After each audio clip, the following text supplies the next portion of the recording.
Le décryptage éco avec vous en attendant l'ouverture des marchés. Ce matin, l'euro était à son plus haut depuis 2 ans, vendredi à la clôture, notamment face au dollar. La devise européenne très fortement dépréciée depuis 2011, mais qui semble reprendre des couleurs. De quoi relancer le débat entre partisans de l'euro fort et de l'euro faible. Effectivement, euro fort, signe de puissance, mais euro faible, occasion de vendre nos produits moins chers à l'étranger. Alors concrètement, entre 2011 et début 2017, l'euro s'était déprécié de 30%. Et depuis le début de l'année, il a repris 10% de sa valeur. Pour l'instant, ce n'est pas une flambée de l'euro. On est à 1,16 face au dollar.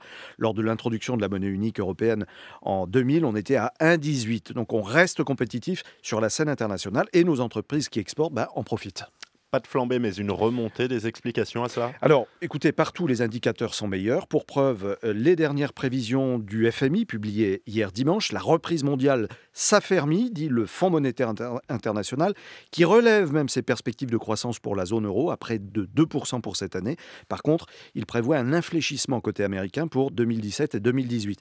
Donc en fait, l'euro reflète cette situation économique. Aux États-Unis, après l'effet positif de l'élection de Donald Trump sur le dollar, les investisseurs se montrent plus prudents face à un président américain qui a du mal à convaincre du bien fondé de sa politique. Donc les investisseurs se tournent plus volontiers vers l'euro. Et si vous ajoutez à cela le discours récent du président de la Banque centrale européenne, Mario Draghi, qui, sans le dire clairement, commence à préparer les esprits à une sortie de la politique monétaire de soutien à l'économie, ce qui est un signe d'une amélioration conjoncturelle, un signe supplémentaire, tous les facteurs, on le voit, sont réunis pour redonner de la vigueur à notre monnaie unique. Et pour confirmer ça, vous êtes même allé me chercher un indicateur que je ne connaissais pas. Ah oui, alors c'est l'indice Big Mac, un indice très sérieux, je vous vois sourire, c'est vrai que ça prête à sourire, mais c'est un indice qui est très suivi par les agents de change.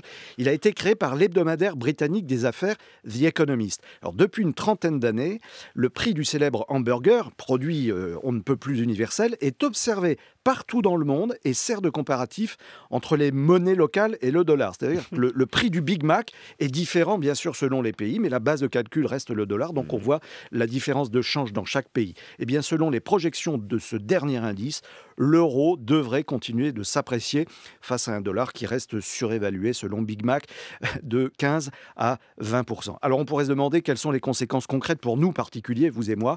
C'est un impact sur les prix, d'évidence. Une remontée durable de l'euro va générer un peu d'inflation, ce qui n'est pas un mal en soi. Une remontée des prix, ce sont des produits vendus plus chers par les entreprises, qui augmentent ainsi leur marge, ce qui leur permet normalement d'investir, normalement d'embaucher et normalement d'augmenter les salaires. Tout est dans le normalement.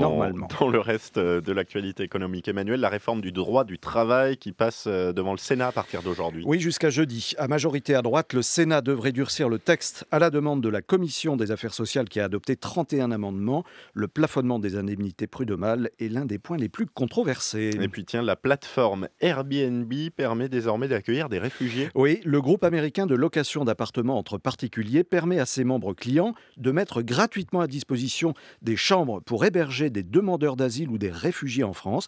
Cette plateforme, notez bien, s'appelle Open Home et elle est soutenue notamment par le SAMU social. Et puis le chiffre du jour est tout rond, fait 1000. 1000, oui, c'est le nombre d'emplois que les banques françaises s'engagent à rapatrier en France à l'occasion du Brexit, la sortie du Royaume-Uni de l'Europe. Leur filiale compte aujourd'hui quelques 16 000 postes. Et les promesses n'engagent que ceux qui les reçoivent. Le décryptage éco signé Emmanuel Cuny.